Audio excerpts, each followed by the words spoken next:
Hello students, good morning. एक बार मैं आप लोगों के सामने फिर से HTBSK इंटर कॉलेज में आपका बहुत बहुत स्वागत करता हूं। तो बच्चों, आज मैं कक्षा 11 वालों को जो है जीव विज्ञान के जो है पिछली वीडियो में मैं पहले से ही बता दिया था कि वहाँ पे मतलब जीवाणु के बारे में उसकी अवस्था बता दिया था, उसका आकार बता दिया था और उसको किस जगत में रखना है भी आपको बता दिया गया था। इसके बाद हमें जो है अगला हेडिंग था उसका जीवाणु के प्रकार। तो जीवाणु के प्रकार के बारे में हमें पढ़ना था। तो बच्चों यहाँ बता गया कि जीवाणु जो है कितने प्रकार के होते हैं, 4 प्रकार के होते हैं। इन्हीं 4 जीवाणुओं को हमें क्या करना, पढ़ना है। ये परपोषी कहाँ होते हैं, स्वपोषी कौन जीवाणु होते हैं, इनमें श्वसन क्रिया क्या होती है, तो इसी सब के बारे में हमें क्या करना है, पढ़ना है। तो सबसे पहले हम देख लेते हैं कि गोलाकार मतलब हमारे जीवाणु के जो प्रकार हैं वो 4 प्रकार के हैं। चारों का नाम दिया गया है कि गोलाकार या कोकाई। देखिए, गोलाकार या कोकाई ये भी जीवाणु जो है होते हैं। तो गोलाकार जो जीवाणु होते हैं वो 3 प्रकार के होते हैं। पहला तो होता है माइक्रोकोकस, दूसरा डिप्लोकोकस और तीसरा स्ट्रेप्टोकोकस। तो 3 जीवाणु, माइक्रोकोकस, दूसरा डिप्लोकोकस, तीसरा जो होता है वो क्या होता है, स्ट्रेप्टोकोकस। तो माइक्रोकोकस जीवाणु जो होता है ये गोल आकार का होता है, ऐसे करके होता है, ठीक। और हमारा जो दूसरा जीवाणु होता है जिसका नाम है डिप्लोकोकस, डबल गोले का आकार का ऐसे होता है, ठीक। और हमारा जो स्ट्रेप्टोकोकस होता है वो कई गोले के आकार का, देखिए इस तरीके से होता है। आप देखेंगे ऐसे करके, देख रहे हैं, ये आपका है स्ट्रेप्टोकोकस। पहला माइक्रोकोकस, दूसरा आपका जो है कौन सा है, दूसरा हमारा डिप्लोकोकस है, तीसरा हमारा स्ट्रेप्टोकोकस। तो गोलाकार जीवाणु कितने होते हैं, 3 होते हैं। तीनों का नाम हमने आपको बता दिया है, ठीक है। इसके बाद बच्चों हम लोग चलते हैं, दूसरा पढ़ते हैं जिसका नाम है, ये अगर आपको देखना है तो इसका क्या नाम है। इसका पहली बात कहेंगे ऐसे जीवाणु गोलाकार होते हैं, ठीक है। तो गोलाकार जो होता है माइकोकोकस इसको कहते हैं, ठीक है बच्चों। दूसरा जीवाणु जो है डिप्लोकोकस। तीसरी जीवाणु जो है उसको देखना स्ट्रेप्टोकोकस, ठीक है। तो ये होते हैं जीवाणु जो आपको जानना है, ठीक है बच्चों। इसके बाद बच्चों हम अगले जीवाणु का नाम जानते हैं जिसका नाम है दंताणु या बैसिलस। तो ये जीवाणु जो होते हैं, तो ये जीवाणु बैसिलस मतलब एक छड़ के आकृति के पतले से होते हैं, जो हम आपको बताएंगे। देखिए, ये कहा गया है कि ये जीवाणु जो होते हैं, सॉरी एक चीज़ आपको और देखना है बच्चों कि ये जीवाणु जो होते हैं 2 और 3 और प्रकार के होते हैं, ठीक है। तो चौरस पैकेट के आकार के होते हैं, ये देखना है। तो यही कहा गया है कि कितने होते हैं, 3 तो हमने बता दिया है। तो 1, 2, 3, अभी हमारे चौथे, 5वें और छठे 6 प्रकार के जीवाणु इसमें पाए जाते हैं, ठीक है। दूसरा नाम होता है चतुष्कक। अब चतुष्क जीवाणु, इसी में गोल समान के, अभी ये इस तरीके से चतुष्क मतलब इस तरीके से आप देखेंगे,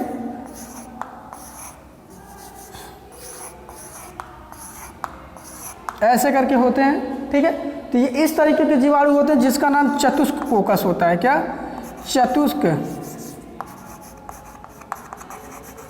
चतुष्कोकस जीवाणु जो गोलाकार ही इसी पहले ही पार्ट में आते हैं, ठीक है। इसके बाद बच्चों अगला पार्ट है इसका सरसीनो।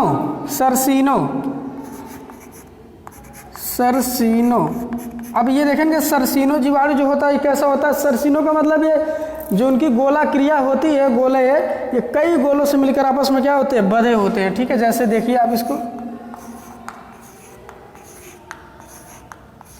देख रहे हैं, इस तरीके से होता है। इसका नाम है सरसीनोकोकस। ये जो होता है इसी गोलाकार के जो है आकृति का आप देख सकते हैं, इस तरीके से जीवाणु होते हैं। अगला जीवाणु का हमारा नाम है जिसका नाम है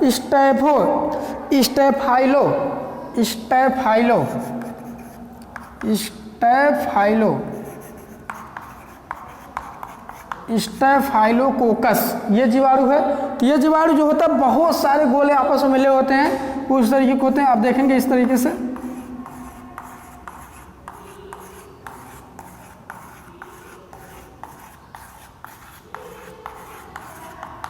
देख सकते हैं। तो इस तरीके के क्या होते हैं, जीवाणु होते हैं, जिसका नाम क्या है, स्टेफाइलो जीवाणु का नाम है, ठीक है ना। तो ये हमारे जो है गोलाकार या कोकाई जीवाणु जो होते हैं वो 6 प्रकार के होते हैं, ठीक है ना।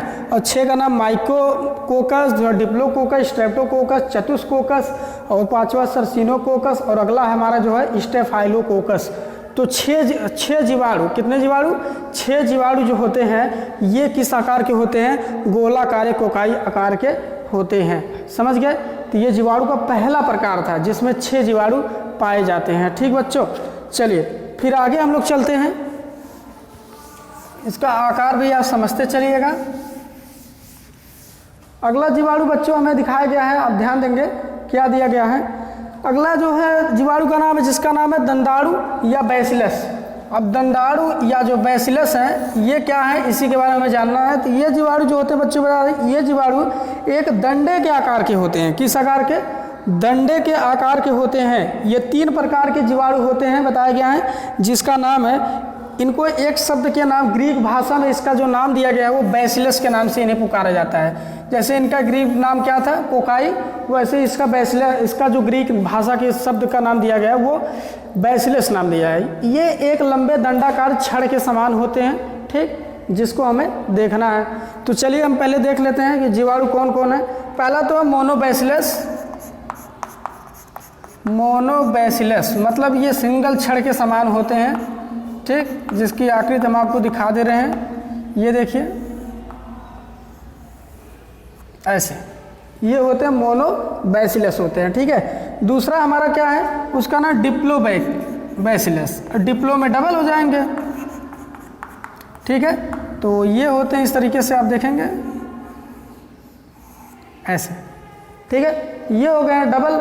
इसके बाद तीसरा जो हमारा होता है वो है स्ट्रेप्टो, वही सेम है, मोनो में सिंगल, डिप्लो में डबल, स्ट्रेप्टो में स्ट्रेप्टोबैसिलस। इसमें ट्रिपल होंगे, ट्रिपल से भी ज़्यादा,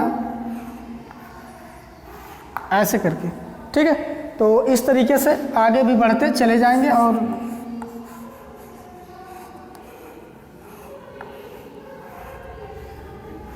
ऐसे करके इस तरीके से होते रहते हैं। तो ये इस तरीके से जीवाणु हैं जो मतलब दंडाणु या बैसिलस के रूप में होते हैं। मोनोबैसिलस, डिप्लोबैसिलस और कौन होते हैं, स्ट्रेप्टोबैसिलस। तो ये हमारे जीवाणु के प्रकार हैं, बैसिलस के रूप में आते हैं, ठीक है ना। तो एंथ्रोसिस इस तरीके के जीवाणु इसमें पाए जाते हैं। तो चलिए आगे हमारा तीसरा जीवाणु है जिसका नाम है कौमा। क्या नाम है, कौमा। तो इस कौमा में कौन जीवाणु आते हैं, किस आकार के होते हैं, हमें ये देखना है। तो कौमा में बच्चों ये ध्यान देना है कि इस स्पेक्ट्रम के भांति होते हैं। किसके भांति, स्पेक्ट्रम के भांति। कौमा, कौमा आप जानते होंगे ऐसे लगता है, ऐसे, ये इसके भांति हमारे जीवाणु होते हैं, ठीक है ना। तो चलिए एग्जाम्पल के रूप में हम इसके अंतर्गत आता है विब्रियो। कौन सा जीवाणु आता है, विब्रियो जीवाणु आता है, ठीक है ना। तो देखिए कौन कौन है। कहा जाता है कि ये जीवाणु एक कामा के आकार के होते हैं। किसके आकार के, कौमा के आकार के होते हैं। और कौमा का आकार ऐसे होता है बच्चों, आप जानते ही हैं, कोई दिक्कत इसमें नहीं है।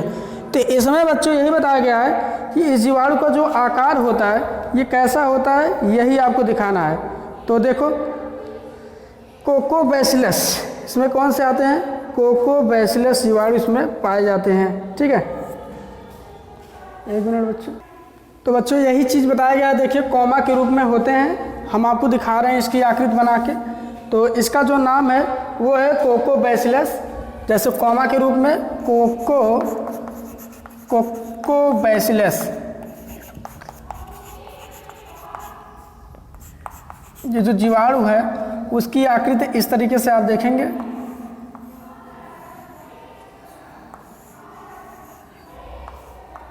इस तरीके से, ठीक है। ये कौमा जीवाणु है। कौन सा है, कौमा जीवाणु है, जिसका नाम है कोकोबैसिलस। दूसरा जीवाणु बच्चों जो विब्रियो है, जो सबसे इंपॉर्टेंट है कौमा में, वो आप देखेंगे इस तरीके से है, ये है, ठीक है। इसका नाम है विब्रियो। कौन जीवाणु है, विब्रियो जीवाणु है, ठीक है। ऐसे जीवाणु इस कौमा के अंतर्गत आते हैं, ठीक है बच्चों। तो चलिए फिर अगला हम आपको बताते हैं जिसका नाम है सर्पिलाकृत। सर्पीला आकार के जो है जीवाणु कौन होते हैं? तो ये सर्पीला मतलब टेढ़े मेढ़े आकार के होते हैं, जिसको बताया जाएगा। चलिए देख लीजिए सबसे लास्ट जीवाणु का नाम।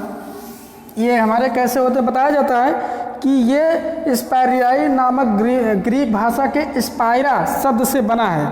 किस शब्द से बने होते हैं? स्पाइरा शब्द से क्या होते हैं? बने होते हैं, ठीक है ना। इसमें हमारा कोकाई, इसमें बैसिलस, इसमें कोमा और इसमें क्या होता है?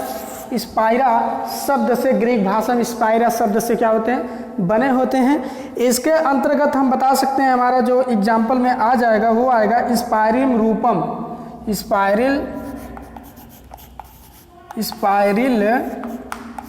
रूपम, ठीक है।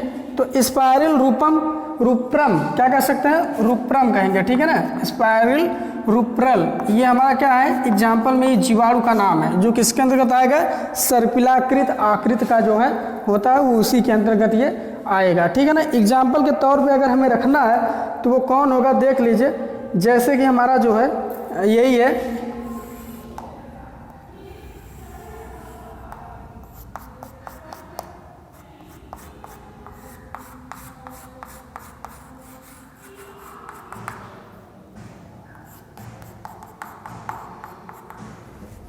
ये अब आप देख लीजिए, इसको कहते हैं, इसी का नाम है स्पाइरिल रूपम। ये जीवाणु है, ठीक है। इस तरीके से जीवाणु इसमें पाया जाता है, ठीक है बच्चों। तो फिर चलिए आगे हम चलते हैं। अब तो हमारा इतना हो ही गया है।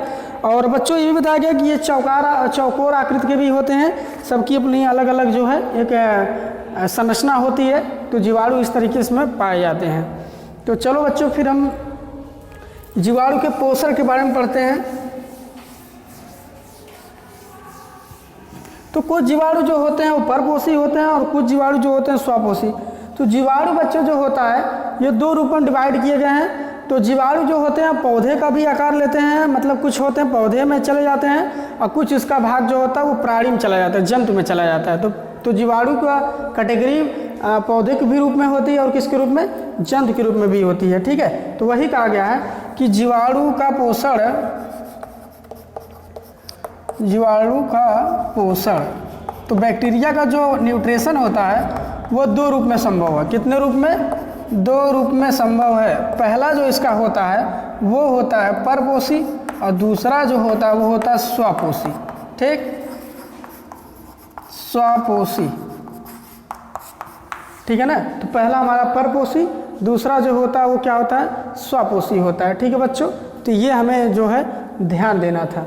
तो बच्चों अब इसमें हमें देखना है कि सबसे पहले परपोषी हमारा पढ़ेंगे। तो परपोषी क्या चीज़ हमें ये देखना है। तो बच्चों बताया गया है कि अधिकतर जीवाणुओं में पर्णहरिम नहीं पाया जाता है। क्या होता है? अधिकतर जीवाणुओं में पर्णहरिम नहीं पाया जाता है। वे दूसरे के ऊपर क्या होते हैं? निर्भर होते हैं, जिसे हम परपोषी के रूप में कहते हैं, ठीक है। अतः इनको जो है तीन भाग में बांटा गया है।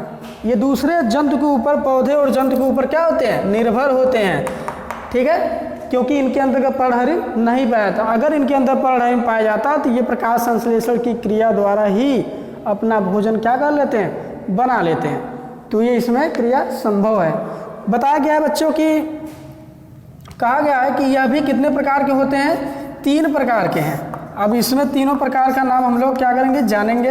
देखिए तीनों प्रकार में कौन कौन हमारे आते हैं इसको हमें जानना है, कोई दिक्कत है नहीं, ठीक है बच्चों। तो देखना है कि तीनों प्रकार का नाम जानना है स्वपोषी के रूप में।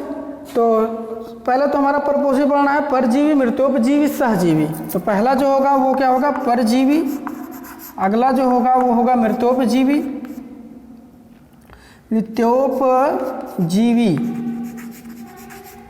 ठीक है।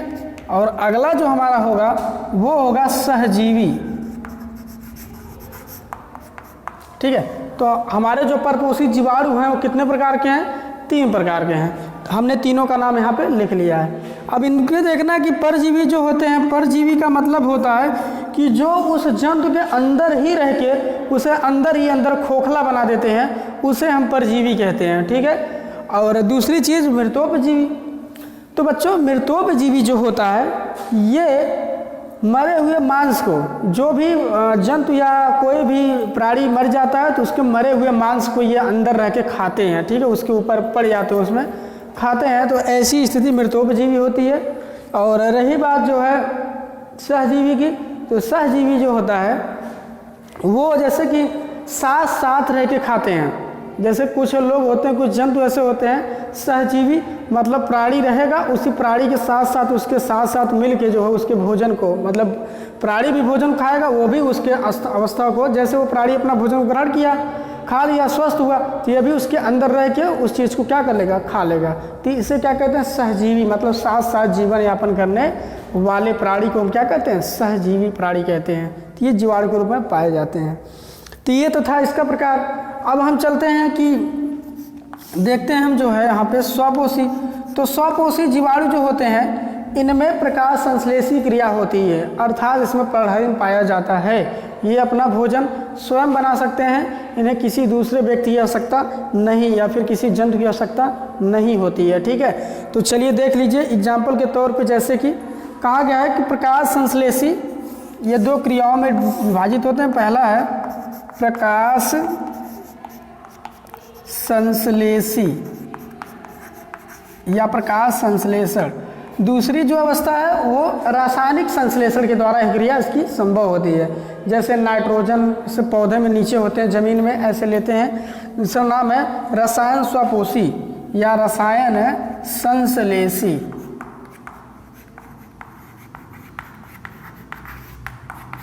ठीक है, इस क्रिया द्वारा ये क्या होता है, इसका प्रकार संभव होता है। ठीक है, तो चलिए इसके बाद बच्चों ये बताया गया है कि इसमें जो होते हैं कौन कौन मतलब जीवाणु होते हैं, हमें ये देखना है। तो आप देख सकते हैं इसमें कौन कौन होता है। तो बच्चों इसमें ये होता है बैंगनी लाल जीवाणु होते हैं। इसमें क्या होते हैं, बैंगनी लाल जीवाणु होते हैं। ठीक है, इसमें बैंगनी लाल जीवाणु पाए जाते हैं। और दूसरी चीज़ इसमें जो होता है हरे जीवाणु, इसमें क्या होते हैं, हरे जीवाणु पाए जाते हैं। तो ये सूर्य के प्रकाश को ग्रहण करके अपना भोजन क्या कर लेते हैं, बना लेते हैं। इसके बाद देखिए रसायन संश्लेषण में नाइट्रोजन नाइट्रीकरण के रूप में जो होता है जीवाणु पाया जाता है। सबसे ज़्यादा इंपॉर्टेंट नाइट्रोजन इसके लिए होता है। ठीक है, तो देख लीजिए कौन होता है। तो हमारा जो है अवस्था इसमें क्या क्या होती है ये देखना है। तो पहला तो हमारा होता है लौह जीवाणु। क्या होता है, लौह जीवाणु। ठीक है, दूसरा नाइट्रीकरण जीवाणु, लौह जीवाणु, नाइट्रीकरण जीवाणु, हाइड्रोजन जीवाणु, गंधक जीवाणु, हाइड्रोजन जीवाणु और गंधक मतलब सल्फर जीवाणु। तो रसायन संश्लेषी में कितने प्रकार के जीवाणु, 4 प्रकार के, आयरन रूपी जीवाणु, नाइट्रोजन रूपी जीवाणु, हाइड्रोजन रूपी जीवाणु और सल्फर मतलब गंधक रूपी जीवाणु। तो ये जीवाणु रसायन संश्लेषी में ये स्वयं अपना भोजन का जो है क्या करते हैं, बनाते हैं, स्वपोषी हैं। क्योंकि तो ये प्रक्रिया इनको लौह जीवाणु मतलब पौधे से मिलता है, इधर उधर से अपना ये ले लेते हैं। ठीक है, नाइट्रीकरण का मतलब वातावरण में उड़ते नाइट्रोजन जो होते हैं, हम जानते हैं कि 78% वायुमंडल में हमारा जो है ये पाया जाता है, तो वहाँ से अपना भोजन ही बना लेते हैं। हाइड्रोजन जीवाणु हमारे जो है इस वायुमंडल में हाइड्रोजन भी होता है, उससे भी अपना ये भोजन बना लेते हैं। सल्फर जो गंधक होता है, ये पौधों से सल्फर निकलता है, वहाँ से अपना भोजन क्या कर लेते हैं, बना लेते हैं। ठीक है, तो ऐसी क्रिया इसमें संभव होती है। जीवाणु का देखिए ये इसका क्या है, प्रकार है, आप देख सकते हैं सभी प्रकार को, कोई दिक्कत नहीं है। ठीक है बच्चों, तो ऐसे ये होता है। चलिए फिर इसके बाद बच्चों हम चलते हैं आगे।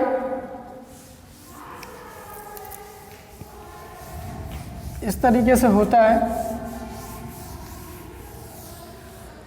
अब बच्चों में ये देखना है कि परजीवी वे जीवाणु जो भोजन की आवश्यकता के लिए अन्य जीवों पर परजीवी के रूप में वास करते हैं, उसे कहते हैं, जो उसके अंदर पाए जाते हैं। ठीक है, परजीवी जीवाणु जो उसके ऊपर क्या होते हैं, निर्भर होते हैं, परजीवी जीवाणु। ठीक है, जो किसी दूसरे व्यक्ति पे क्या होते हैं, निर्भर होते हैं। जैसे कि एग्जाम्पल में यदि बीमारी के रूप में देखा जाए तो टाइफाइड,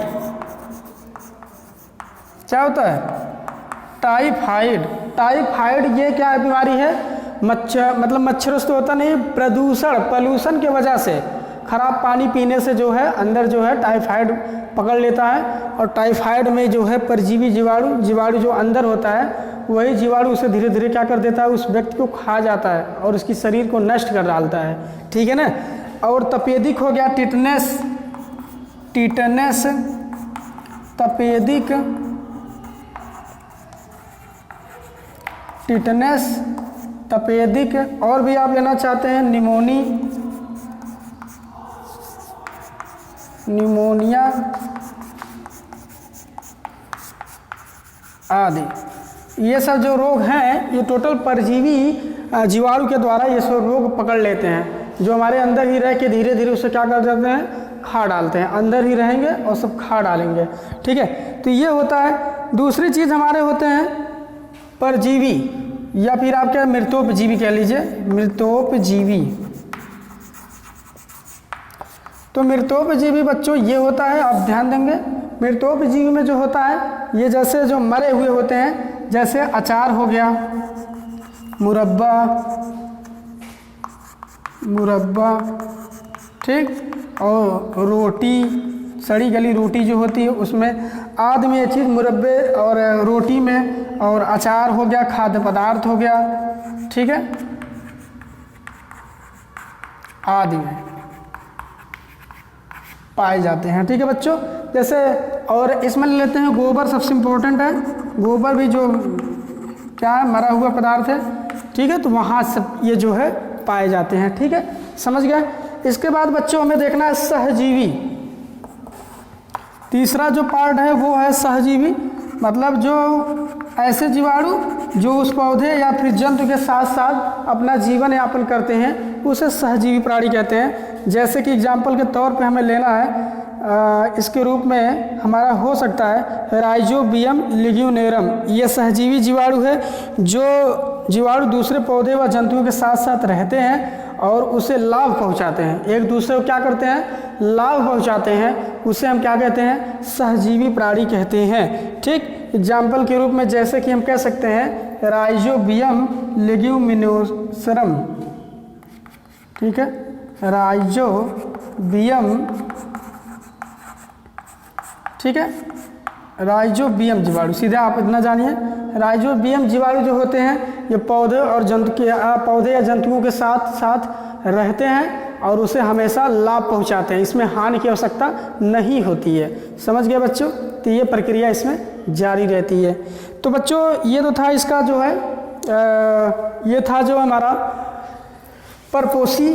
अब हम लोग पढ़ेंगे स्वपोषी जीवाणु,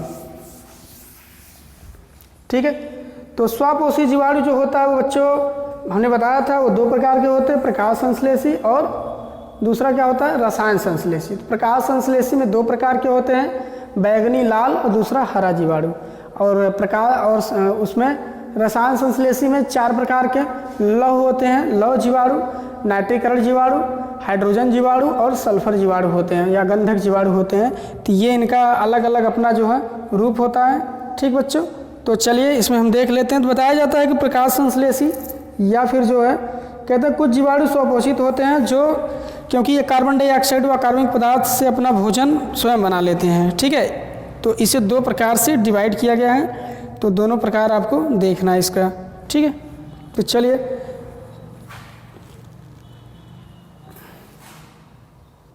तो बच्चों यही बताया गया है कि इसमें स्वपोषी प्रक्रिया में दो प्रकार के जीवाणु होते हैं, जिसके बारे में आपको बताना था। तो बच्चों यहाँ पे हमने यही बताया कि पहला जो जीवाणु है वो स्वपोषी, और स्वपोषी किस रूप में है, प्रकाश संश्लेषी के रूप में है। किस में है, प्रकाश संश्लेषी, ठीक, इस प्रकार में ये आता है। अब आप इसमें देख सकते हैं, पहला जैसे कि हमने यही बताया गया था, पहला इसमें यही पाया गया था कि ये बैगनी या लाल या हरे रंग के होते हैं, जो प्रकाश से क्लोरोफिल मतलब प्रकाश से ही अपना क्या करते हैं, भोजन को बनाते हैं, ठीक है ना। तो इसमें वो क्या करते हैं, कार्बन रूपी पदार्थ को लेंगे और अकार्बनिक पदार्थ को आपस में लेके मिलाते हैं और वो कार्बोहाइड्रेट रूपी पदार्थ को क्या करते हैं, देते हैं, ठीक है।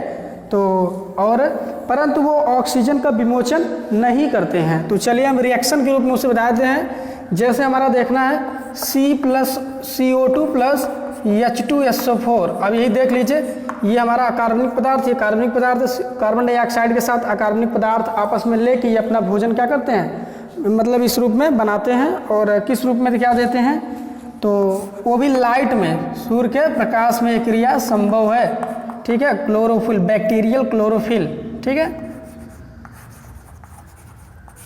क्लोरोफिल की उपस्थिति में ये कार्बोहाइड्रेट देते हैं अर्थात ग्लूकोज। C6H12O6 देंगे प्लस यहाँ पे सल्फर तथा H2O के रूप में उसे क्या कर देते हैं, बाहर निकाल देते हैं, ठीक है ना। तो ये जो जीवाणु होते हैं इस तरीके से पाए जाते हैं। ये हमारा होता है स्वापोषी प्रकाश संश्लेषी क्रिया द्वारा ये संभव होता है, ठीक है। इसी तरीके से हमारा दूसरा जो होता है वो होता है रसायन संश्लेषी,